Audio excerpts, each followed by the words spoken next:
That better, Chair? Okay, you're now live, Chair. It is 6 o'clock. Can everybody see Councillor Walker now? Yes. Right. Good evening. It is 6 o'clock. Welcome to the P&G meeting, the first one of the new year. If anybody's watching on the YouTube channel, Happy New Year from myself as chair and the rest of the committee.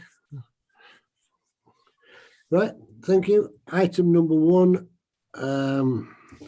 rules of the committee. Were you having your hand up for something, Javid?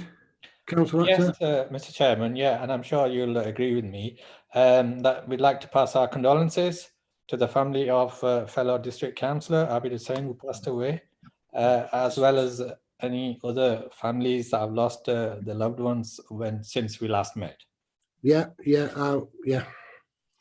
And I'm sure that's echoed by the rest of the committee and council as well, to anybody that has lost anybody to COVID or anything since last time we met. Right, I'm just looking at the minutes. There we go, sorry about that. Right, if any councillor has any questions on anything, you raise your hand and I will come to you in turn. First item on the agenda, apologies for absence. We've had 2 apologies, Chair, from Councillor Curtis and Councillor Dowes. Both are working. Right, I propose to accept those, seconded by Councillor Actor. Is that right? Can I just say, I know the process or the protocol is to inform the office, and he's not been able to do it. Councillor Anaya, who's working out of town, is unable to attend, so gives his apologies. Right, I'm proposing we accept those apologies. Do I have a seconder for the accepting of those 3? Deputy Mayor, all in favour of accepting those? Right. Declarations of interest. Officers, members, declaration of interest. Any? None. Officers? There's none, Chair. Okay. No public question time. Nobody's requesting. There's nobody present either, Chair. Right. Acceptance of the minutes of the 1st of December. Do I have a proposal for those? Proposed by the Deputy Mayor, Councillor Adams. I'll second those. All in favour? Thank you. Progress report number 6 for noting. Mr. Clark, would you like to come in on that? Chair, yeah, it's just an overview of the decisions that you've taken last time and an update as to where we are with them. So obviously you've got a couple of updates coming to you next time on social media. Obviously, perhaps the biggest one is the training plan. YLCA have now issued their training courses for January and February. So I'll do some work on this week on matching up councillors with possible courses. I did a little bit before Christmas, and Councillor Curtis booked on a couple of courses, but that work will now pick up this week. Now we've got the full list up at the end of February. And just for interest for Councillor Adams and Councillor Walker, they've sent out some training courses for planning today, which I will share with the planning committee, which may be of interest. Yeah. Oh, sorry, Councillor Akhtar as well. Sorry, Councillor Akhtar's on planning as well. My apologies. Yeah, you forget, just like I do sometimes. We must have the old planning committee on here as well. Councillor Walker. Yeah, thank you, Chair.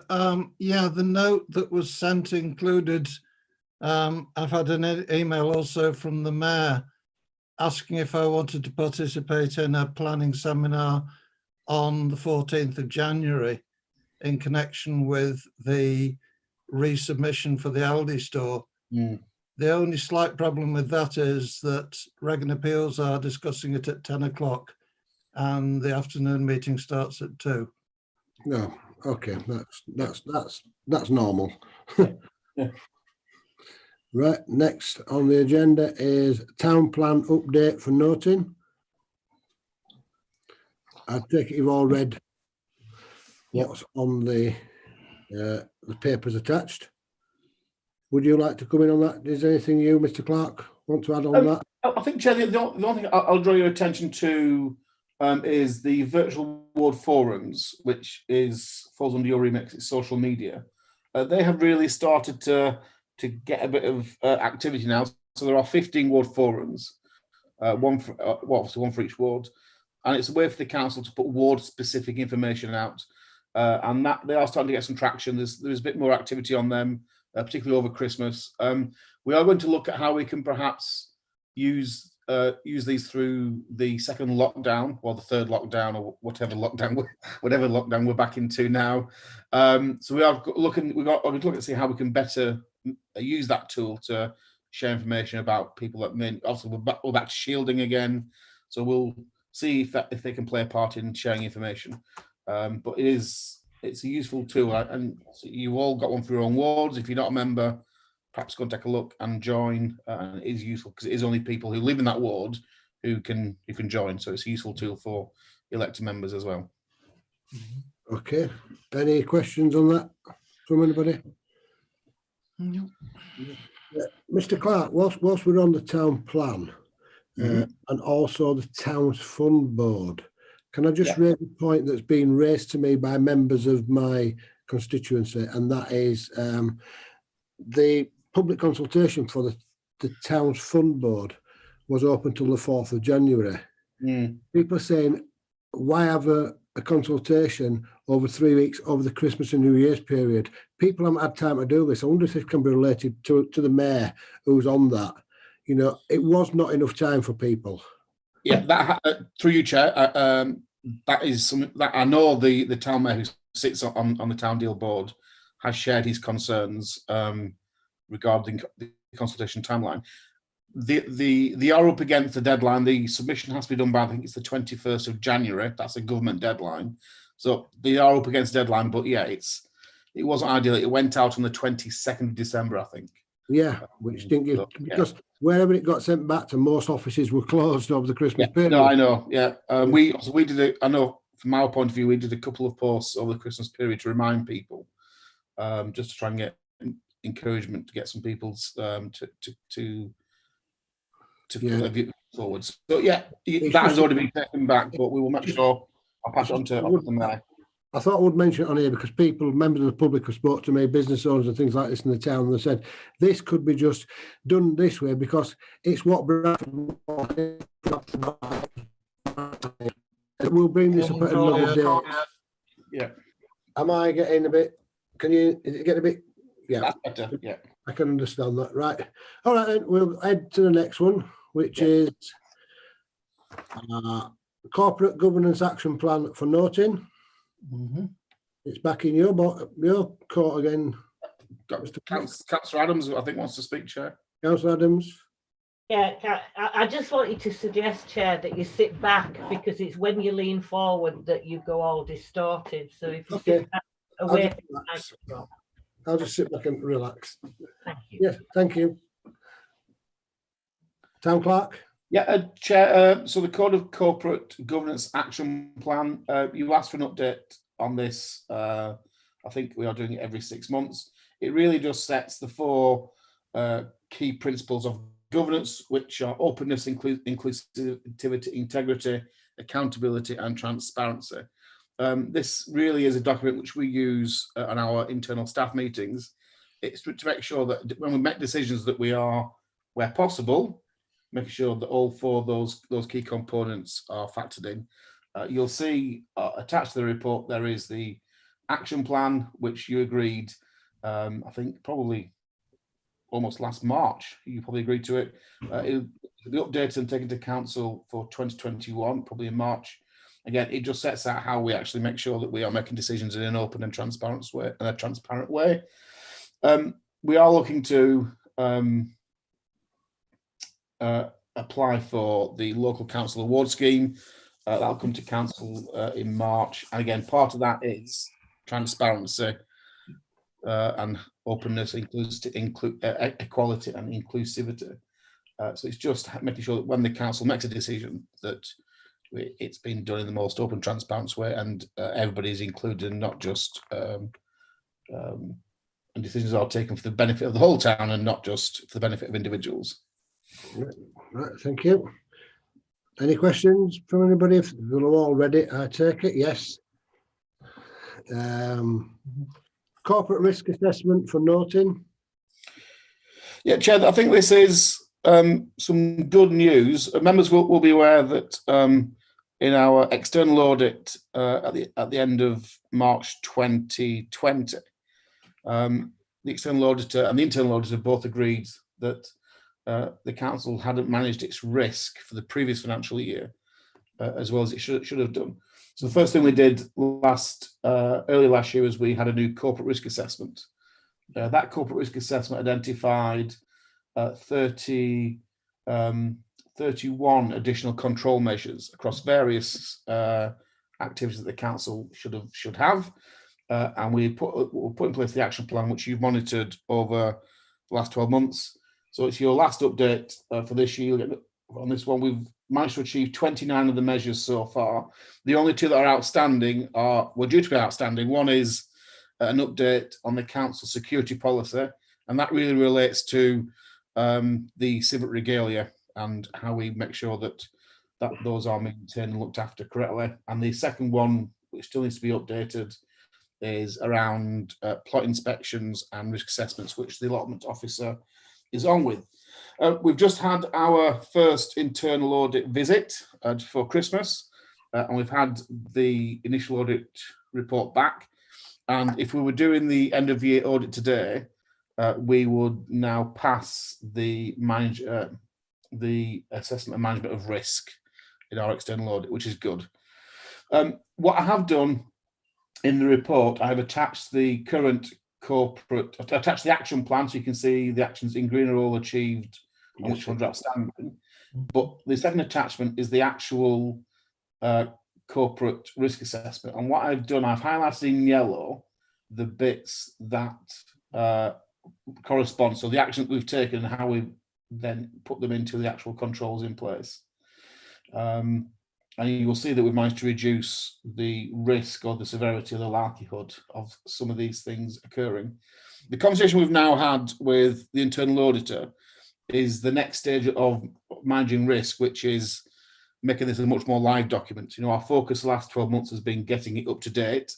As we go forward into 2021 and financial year 2022, it will be more about trying to foresee upcoming risks and how can we mitigate them. So rather than being reactive, which we've been this year, being a lot more proactive and trying to spot issues that might be coming up. So one example might be that a council will set an income target for room function hire, and we will have to, if we know, for example, in September this year that the hall is going to be out of use for 3 months due to refurbishment, how do we manage that risk of not increasing the income? So it's been a bit more, I'm not saying that is going to happen, but I'm just trying to give you an example. It's how we be a bit more forward looking and not just reactive to risk. I'll answer any questions, but again, the internal auditor is happy with the progress that we've made. And yeah, I'll try and answer any questions that members have. Any questions from members? No. Okay. You're having an easy night tonight, Mr. Clark. Right, number 10. Review of committee terms of reference for decision to consider the attached report from the town clerk. Has everybody seen that report? What I'm looking on it, Mr. Clark, is the setting up of a subcommittee to look at committee terms of reference and questioning why we need a subcommittee to look at the terms of reference of committees when it is the job of the policy and governance committees that normally set, which we've always done in the past. We've set down terms of reference for every committee and sent them to every committee and asked them to look at them and say, is there anything you need to change in this or you're not happy with? And then it's up to the committee to look at their own terms of reference. I can't see why we should have to set up a subcommittee to do the work that the full committee should be doing. That's just mine, but I'm going to open it to any other member. Deputy Mayor, you are muted.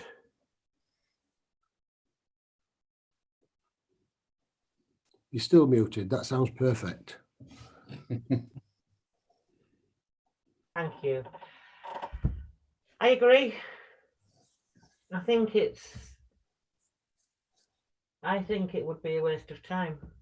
And I agree with everything you've just said, so I would just concur with you, Chair. Well, thank you very much, Deputy Mayor. Councillor Akhtar. Once again, I must also agree with you on this point. That it's the entire committee's remit to be looking at this, and how we've done it in the past is sent it back to the committees themselves, who are obviously the experts because they're on that committee and they know what they're doing, to look at the terms of references, and it comes back to us and the council approves it at the annual meeting, the terms of references. Now, this year, I have to say, I'm not sure whether each committee has been given the terms of references, because that normally is what used to happen. Each committee got the terms of references, which was at the top of their file, for the chair or whoever, and they worked through that kind of thing, and they also knew what they're doing. So that, I agree with you. Cut it to short, cut this thing to short. I agree with what you are suggesting, and I think we don't require a additional subcommittee to have a look at this. Thank you. Councillor Walker, have you got anything to say on this? I would agree with slight reservations. I'd point out that this committee has 8 members on it. And the only reason I'm here tonight is because, having had a fall last week, I thought it was likely that I would need to be there to make up the quorum numbers. Yeah. So I know we've had apologies, but nevertheless, I agree with the principle of what you're saying. Yeah. Deputy Mayor, sorry, Councillor Adams. I mean, I would just come in and say it isn't just this committee where members are missing. That happens on any committee on a regular basis, unfortunately. There's nothing we can do about it. We've tried every which way we can to encourage members to attend meetings, but as the old saying goes, you can lead a horse to water, you can't make it drink. But it doesn't matter how many members are here, as long as that committee is quorate, then we can make decisions based on information that are given to us. Thank you, Deputy Mayor. Based on what we've just been hearing there, Mr. Clark, what I would like to do is arrange a meeting in the very near future of this committee to look at just solely to look at all the terms of references for committees that can be presented in May to the new committees when the new committees are formed. If that's yes, Chair. The reason I brought the report to you really was to start a conversation. My suggestion is really it was there to get you to think about how you want to do it. I've no particular desire to do it one way or the other. I just think ahead of annual council in May, the council should at least have a look at its structure and make a recommendation to annual council. Annual council will make its decision. 9 committees is a lot, and I just think for you, I think there's 8 committees, Chair. I was counting what you would put when you put 9. I think I probably counted the HR complaint. Yeah. It is a lot, so that does require a certain amount of time in officer time to service those committees. I just think it's worth us making sure that you're happy as members that that's the right format for the council. I'm relaxed as to how you want to do it, but I do think there is a piece of work for you as members to do to make sure that 1, you've got the right committees, 2, you think you've got the right terms of reference, and then 3, you've got the right number of membership on each one. Because as your town clerk, I am concerned about attendance, and you have to look at what are the factors that might be attributed to that. It might be that some members are members of 3, 4, 5 committees, and some members aren't members of any committees, and some of the work is perhaps falling on too fewer people, which could be driving lack of attendance. But that's a matter for you, and I think it's just worth I'm more posing the question to you to look at it and see where you think we should go. Yeah, Deputy Mayor. Just picking up on something the town clerk said there regarding members are members of maybe 3 or 4 committees, some are members of none. Each member chooses to go onto a committee, and as such, they know when they're putting themselves forward for these committees, how many committees the members on. Maybe we should be reiterating to councillors that just to think very carefully. Number one, how many committees you've got, and number two, if you're not on a committee, are you willing to put yourself forward to at least one? You know, it's just a thought. Yeah, it's a good thought. And carrying further on from that, Deputy Mayor, is that we used to select people for the committees, and then we'd have a committee diary timetable saying when they are. Perhaps if we had the diary first and then said, these are the nights you'll be sitting in these committees, it might stop people saying, well, I want to sit on these 5 committees. One might be a Monday, Tuesday, Wednesday, Thursday. They might not want to sit on for a full week or 3 meetings a week, 2 meetings a week. Perhaps that's something I could look at with the clerk as well. Obviously, because the clerk working remotely and an office space. Yeah, Chair, if you don't mind me coming in, we have started work on the annual meeting, on the annual calendar of meetings for next year. The plan is that will come to March full council to approve. So if you approve your annual calendar in March of your meeting, then once you come to establish your committees at annual council in May, members will already know when the committees are due to meet. So it should make it, that process then is a bit more smooth, that they'll know when the meetings are, particularly for something like planning, which meets fortnightly, and that can be difficult. If members know in March when the meetings are, when they come to May, it should make that committee selection a bit easier, hopefully. Yeah. Councillor Walker. Yeah, just a slip of the pen there, Joe.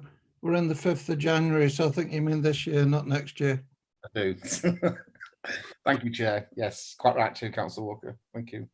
So, Chair, are you saying you want to meet an informal meeting of the whole committee to review terms of reference and bring a report back, or do you want a full-on formal committee meeting, one-item agenda? I think a one-item agenda with we have a copy of all the committee terms of references. Yeah, it's in the scheme of delegations. It's every member will send a copy of the scheme of delegations, so we can. If them can be sent out, and can I ask if they're sent out in hard copy?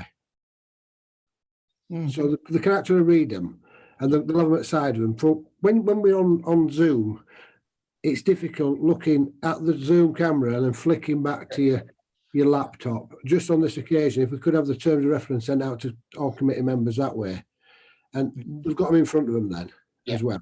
Okay. Are we okay with that? That's fine. Yeah, not true. Yeah, that's fine.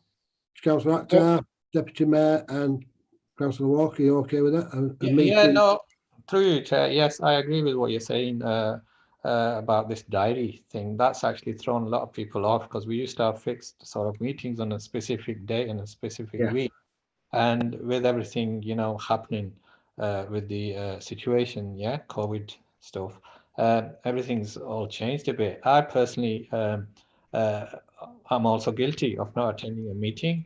However, I do try to attend most of them, if not all of them. But this other one, I did forget as well, actually. And I did mention it previously as well. If anyone from the office could send a reminder on the day of the meeting to councillors that are on this committee, that would help.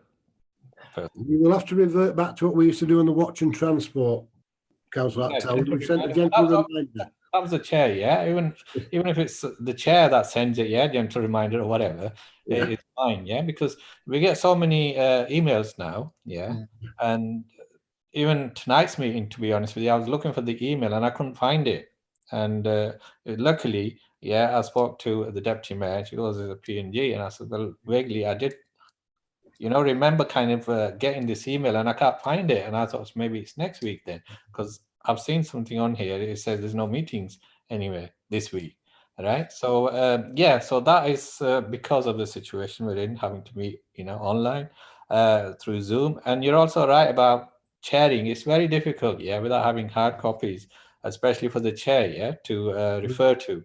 on Zoom meetings. So that is something, yeah, perhaps if not all the committee, the chair should be getting the hard copy at least.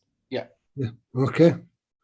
Yeah, that's fine, Chair. So one meeting, I'll arrange a meeting, one agenda meeting, just to discuss basically to review the committees in terms of reference. Yeah. Perfect. Yeah.